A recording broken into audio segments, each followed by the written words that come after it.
Gundam.tk presents Age-2 Normal. Hey, what's up again, everybody? It's Robert184, 2Rs2Bs, GundamReviews.net, and you've already seen the unbox of this Age-2 Normal, not to be confused with the Age-1 that was piloted by Flit and Asim early on in Generation 2. But now with all these empty plates, it's time to take a look at all the parts and see what this guy we can expect from the actual mobile suit. For the main body, you're going to have the legs, a large waist section, a complicated chest section, a good-looking head there to go with the arms, and those big 00 riser-ish binders. Armaments include the Hyperdod's rifle, a very tiny shield, you've got a backpack you can throw on there, along with the beam sabers. And you'll also get two bonus left hands there that you can attach in with a fist and an open one, a transformation piece that you're going to use to attach the hips on to it when it's actually in the Strider form, to go along with this action base which is included, which is a very nice bonus. To kick things off with the legs, which look a little bit unfamiliar for Gundam, not a lot of blue feet on Gundams, and the fact that it's all white from the front seems a little bit dull to my eyes. It's actually got more color on the back there. In terms of the actual practicalities of it though, you can rotate the hip around there, and you can move that part up and down when you attach it on. For the bend at the knee, you can see that this is going to bend very nicely, over 90, and this is also going to bend, so you're going to get pretty much a 180 there, but it's also going to have, for the transformation, the ability to do this, so you can do the old zigzag wing-style leg. This blue part here doesn't move, but in the front you're going to have this part, which is going to go up. You've got some lining opportunities there, but pretty much nowhere else, so again, it just adds to that plane effect. And down here on the bottom, you can notice that this gray part is going to rotate around, and then it can move all over the place 00 style, so you can expect pretty good mobility from the feet, including the fact that the toes can go all the way down. The waist section is very colorful and surprisingly detailed. I'm pretty happy with the way it's worked out so far. You attach in the legs down there with the hip joint 00 style, and you're going to have the front skirts, which are not independent. You just put on the two white parts and the red, but you've got all four of the main Gundam colors here represented, and the ability to bring these side skirts forward and do what with it, I have no idea. They are going to move up and down though out of the way, so that should not prevent him from doing the splits. But it's this back rear skirt, which is very airplane-ish, and it's very cool because I didn't notice where that yellow part was when I took a look at the plates. And it's cool to see that it's buried in there. You're not really going to see it from the front. But anyway, an extra little bit of color just helps to bring this thing alive, and hopefully it's going to be practical as well once it's put together. And if the waist section wasn't awesome enough already, you've got the ability to put these beam sabers in there. The handles, they've just got a slider down there, so you can put them in, and when you take them out, you just put in these pink beams. They give you two of them, and they are the flat type, which are looking pretty good so far. But if I thought the waist section was detailed, how about this chest section? First of all, you're going to have all the colors there well represented, starting with the seal, which is going to have a hole in it, which I'll get back to in a minute.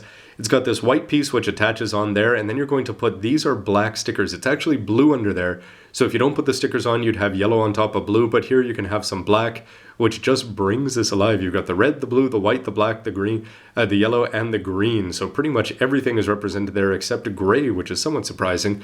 But anyway, there's more than enough. To the practicalities of it, you've got the back here where you can put it in the backpack. It's just going to attach on there, and these parts here are going to be used in the transformation. A very yellow neck with some lining opportunities. I just did it very minimally in there. And the shoulders are cool because they are going to go this way and up and down. So great to see that kind of details in a high grade. And for the transformation, you're going to need the ability for it to go Mr. Fantastic or Monkey D. Luffy style, and you can stretch that out, and you may have noticed how easy that was. It's just on a poly cap that fits in there nicely, and when you do that, then you can bend this whole thing back, which is going to be used to get this into the Strider form. Now for me, I couldn't help but wonder, why is there a hole in the middle of the chest? And my only thing that I could think of is that for the third form, outside of the double bullet, which is just going to swap off the shoulders, I'm figuring that there's going to be a large piece that you're going to plug in there, and we should have a modified chest, which would make this Age-2 quite different from the Age-1, but for now, I'm just speculating. Who knows, it could be a weapon or a door for the pilot to get off and go run around in space.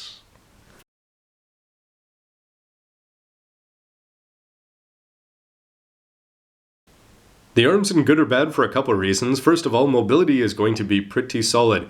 You'll notice that there's a hole here on this white part and a poly cap there on the inside, and this is just covered up with a seal. But in terms of the blue parts, this part here can move up and down, and these are where you're going to attach on those binders. This blue parts being from the B plate means that they're not going to be seen on the double bullet. You can rotate the shoulder around here and the elbow bend. You can see that it's going to go up this way and up this way. So you're going to get a 135 or a little bit more. And very familiar to the Age-1, you can just pop off the hands there and rotate these around.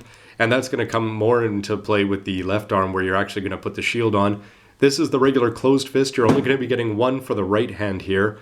But for the transformation, what you're going to have to do is actually pull this off the arm. And the reason for that is because you're going to bend it down. And if that makes sense, you've got this white part here that it wouldn't allow it to. But it doesn't have to be a parts former if that wasn't in there.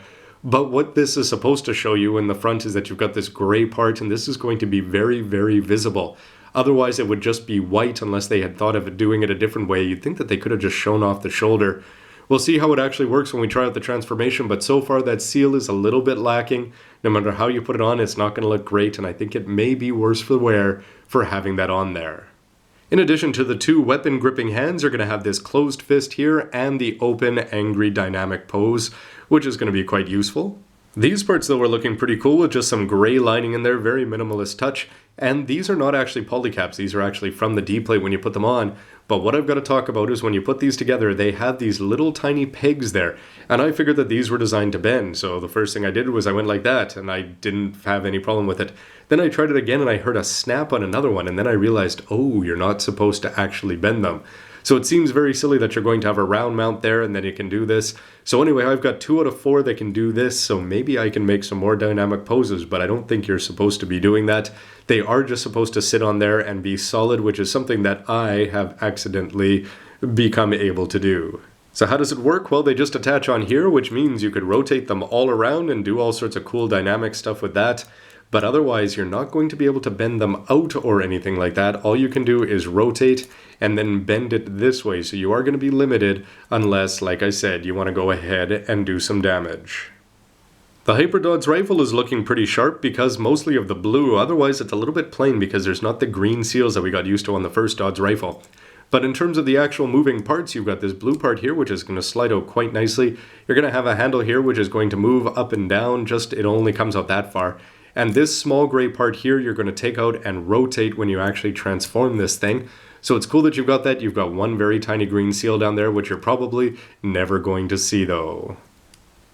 One of the tiniest shields a Gundam has ever had. It's got blue on white there, a little bit of lining there, and it's got a tiny little gray part there. The pros would paint this back part gray. It would have been nice if they had given you a part. But anyway, I don't think anybody's even going to notice this when it's attached. Unlike the Age-1's race car spoiler, which was big and oversized, I think this one's going to get lost in the shuffle with all those big binders on there. Cool that they give you a gray part to plug in there, and it's got some see-through parts there, and a very simple attachment mechanism, but it looks good, even though it is very simple. The base is made of 3 large white pieces, and it doesn't separate it, even though it looks like it would down there at the bottom before you put it together. But this top part is free to rotate around, and it has an attachment point here and here. And then down below, if you want to take the hands when you're not using them, you can put them in, but just be careful because they do fall out every once in a while unexpectedly. And you've also got the bonus that you can hide this extra part. You're going to need this for the transformation, and you can detach it. And then when you do that, you'll see that you're just going to plug this in and then put the legs on here, which is going to provide a lot more solidness when you're actually putting it into Strider form. And you can actually take the hip mount and put that back on here. So either way, you can have an ugly gray part protruding, but it's still cool that they give you the option. Would have been nice if they had hid it underneath, but it is better than a Ziploc. But is it too early to make a call like this? But I have to say that the Age-2 Normal's head, well, I guess all of the Age-2's head, this is one of the best Gundam heads I've ever seen in terms of details. To have this much color on a high-grade model is just mind-boggling. First of all, to the back, we've just got a little bit of lining and this familiar gray part there, which is going to be great. Things like the Exia could have certainly used with that. You've got a camera lens there on the back, but it's once you get to the front. When you put on this front piece, remember the head is made of 3 separate sections. Put some black lining in there, but when you put this whole thing together, first of all, the red goatee looks great. So do the parts under the eyes, and you've got that Raphaelish gray part underneath. And then on the top, that red part is not a seal, that's a red part. You can see 1, 2, 3, it's all from the same piece. When you put in the familiar Age camera lens up there, it's going to look good. And then you've got this slightly different color green, so it's not going to overpower anything with the eyes, but you've got 4 different camera lens looking jewels up there to go along with all these colors on the face. All you need to do is add lining, otherwise this is going to look great right out of the box, and I can only imagine what they'll do with this thing in master grade form. So that'll wrap up my look at the parts, but I've got to say that I am very impressed, and I wonder if that came through in the video. The legs, the bends are all going to work. You've got this waist section and the chest, which are just looking fantastic. The arms, everything looks good, except yes, this lining here on the front can come off pretty easily. And the binders are, you just got to be very careful not to break those unless you go ahead and choose to break those. Throw in the fact that you're going to have this, and I can't wait to see this guy put together in both of his modes, especially with that head, which is just looking incredibly detailed. I have seen 1/100ths and master grades almost with worse details, although you'd have to go about 15 years back for a master grade to be that bad, but it's incredible in 1/144th. So anyway, now that we've got all these empty parts, it's time to put it together, so stay tuned for the next part where I'll do that, and please let me know what you think of the video and the parts with a comment down below. Thanks for watching, everybody. Robert184. Age-2 meet X-2, and I'm sure that you guys will be facing off in lots of extreme verses in the future.